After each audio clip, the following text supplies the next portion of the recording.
अस्सलाम वालेकुम एवरीवन। आज का जो हमारा टॉपिक है वो है कैस्केडिंग मल्टीप्लेक्सर्स। इसमें बस ये होता है कि हम जो है वो लोअर ऑर्डर मक्स को यूज़ करते हैं और हमें हायर ऑर्डर मक्स मिल जाते हैं।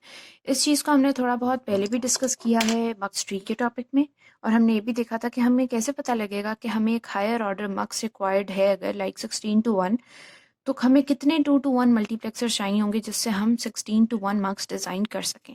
यहाँ पे मैं उसका ब्रीफ रिकैप दे देती हूँ कि लेट्स से कि यहाँ पे अब मुझे डिज़ाइन करना है 4:1 मार्क्स और मुझे गिवन है 2:1 मार्क्स। ठीक है, तो इसको जो हमें पहले तो डिटर्मिन करना है ना कि आपको जो गिवन मार्क्स है उनकी कितनी तादाद रिक्वायर्ड है इस डिज़ाइन को इम्प्लीमेंट करने के लिए। तो क्या हमने करना था कि गिवन नंबर आपने ले लेना है। गिवन आपको 4 इनपुट लाइन है, 4 ले ली, और सॉरी, गिवन नहीं, ये रिक्वायर्ड है। 4 इनपुट लाइंस आपकी रिक्वायर्ड है और 2 इनपुट लाइंस आपकी गिवन है। तो 2 विच इज इक्वल्स टू 2, इसको आपने वापस ले आना है। 2 divided by given is 2, then answer is 1। ठीक है, यहाँ पे आपके पास आंसर आ गया 3। लाइकवाइज अगर यहाँ पे 8 होता, 8 को 2 से डिवाइड करते 4 आता, 4 को दोबारा 2 से डिवाइड करते 2 आता, 2 को दोबारा 2 से डिवाइड करते 1 आता। तो यहाँ पे आपके पास हो जाता 7। मतलब अगर आपको 8:1 मार्क्स रिक्वायर्ड है 2:1 मार्क्स से, तो आपको 7:1 मार्क्स यूज करने पड़ेंगे। ठीक है, गिवन को आपने सॉरी रिक्वायर्ड को आपने डिवाइड कर देना है गिवन से, रिपीटेडली डिवाइड करना है टिल आपके पास आंसर जो है वो 1 या 1 से लेस ना आ जाए, एंड देन आपने सबको ऐड कर देना है। फिर सिंपल सी चीज़ थी, let's now design 4:1 marks with 2:1 marks. अब यहाँ पे मैंने 3 जो हैं वो 2:1 मार्क्स डिज़ाइन बना दिए। इनकी एक आउटपुट होती है, हमें पता है। 2 इनकी इनपुट्स होनी चाहिए, ये भी हमें पता है। और लाइकवाइज एक इनकी सिलेक्ट लाइंस होनी चाहिए, सिलेक्ट लाइन होनी चाहिए। क्योंकि एक सिलेक्ट लाइन है तो इनपुट लाइंस आपकी क्या होंगी, 2⁻1। तो इनपुट लाइंस आपके पास आ जाएंगी 2। 1 आपके पास सिलेक्ट लाइंस है, इनपुट लाइंस आपके पास 2 है, और 1 आपके पास आउटपुट है। मक्स का आउटपुट होता ही 1 है। अब सिंपली क्या करना है कि आपने इन 2 मक्स की आउटपुट लाइंस को इसकी इनपुट के साथ कनेक्ट कर देना है। ठीक है, दैट्स इट। एंड देन एक और स्टेप रहता है, वो ये कि जो हमारे पास 4:1 मक्स है, 4 2 इसकी सिलेक्ट लाइंस होती हैं। 4 इनपुट्स तो आपके पास आ गई, 1 2 3 4, 1 आउटपुट भी आपके पास आ गई फाइनल। लेकिन ये 2 सिलेक्ट लाइंस नहीं है हमारे पास, बेसिकली हमारे पास 3 है। तो इसमें हम ये करते हैं कि सिलेक्ट लाइन की जो LSB होती है ना, LSB क्या होती है कि अगर आपके पास एक 2 बिट नंबर है, S0 S1 1 0, अगर आपके पास एक नंबर है तो इसकी जो द मोस्ट राइट बिट होती है ना, वो होती है लीस्ट सिग्निफिकेंट बिट, और जो मोस्ट लेफ्ट बिट होती है वो होती है मोस्ट सिग्निफिकेंट बिट, MSB। और ये होती है LSB। LSB को आपने फर्स्ट लेवल में इनपुट कर देना है, फर्स्ट लेवल ऑफ मल्टीप्लेक्सर्स के अंदर, फर्स्ट स्टेज कह लें या लेवल कह लें। और जो S1 है उसको आपने नेक्स्ट लेवल में करना है।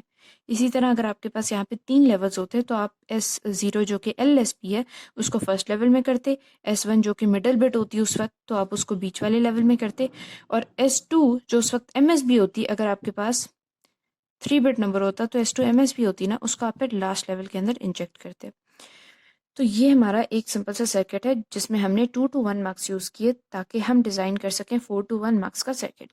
अब इसमें हम देखते हैं कि होगा क्या। जैसा कि हमारे पास यहाँ पे सिलेक्ट लाइंस जो हैं वो 2 हैं। ठीक है, 2 यूज़ कर रहे हैं ना हम। सिलेक्ट लाइंस तो 3 है लेकिन उनके वेरिएबल्स कितने, 2 हैं। तो 2 के डिफरेंट कितने पॉसिबल कॉम्बिनेशन हो सकते हैं, 4 हो सकते हैं। 0 0 0 1 1 0 एंड 1 1। ये आपकी S0 होती है और ये आपकी S1 होती है। ठीक है, अब अब क्या होगा, होगा यूं, एक सेकेंड, ये आपके पास आउटपुट Y है, यहाँ पे एक Y का कॉलम भी बना देते हैं। लेट्स से कि आपके पास सबसे पहले S0 0 थी, S1 1 थी। इनपुट में अभी हमने कुछ फीड ही नहीं किया, वो भी कर देते हैं। I0 I1 I2 I3, ये भी LSB है। I4 बिट नंबर की LSB, ये MSB है।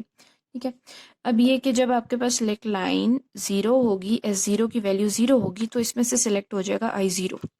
ठीक है, I0 सिलेक्ट हो गया। ठीक है, इधर जब आपके पास ये 0 इधर भी फीड हो रहा है ना इधर, तो यहाँ पे आपके पास I2 सिलेक्ट हो गया। ठीक है, यहाँ पे 0 फीड हो रहा है तो यहाँ पे इनमें से आपके पास I0 सिलेक्ट हो गया। तो जब आपके पास 0 0 है तो यहाँ पे I0 आ गया।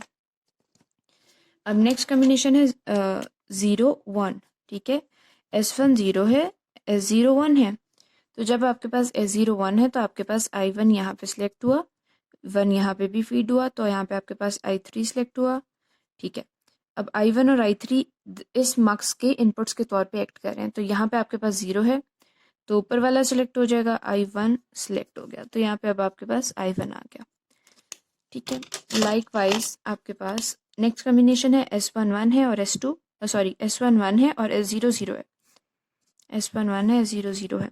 0 था तो यहाँ पे I0 सिलेक्ट हुआ, यहाँ पे I1 सिलेक्ट हुआ, यहाँ पे 1 आ गया तो यहाँ पे क्या सिलेक्ट हुआ आपके पास, सॉरी I1 नहीं सिलेक्ट हुआ, यहाँ पे I2 सिलेक्ट हुआ। ठीक है, क्योंकि ये I2 है।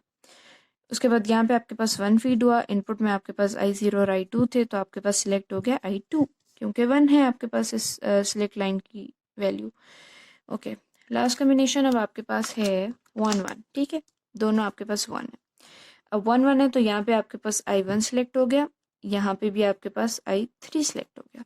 I1 और I3 इस मार्क्स के इनपुट में गए और I1 और I3 में से I3 सिलेक्ट हो गया क्योंकि सिलेक्ट लाइन की वैल्यू इस दफ़ा 1 है। ठीक है, तो यहाँ पे आपके पास आ गया I3।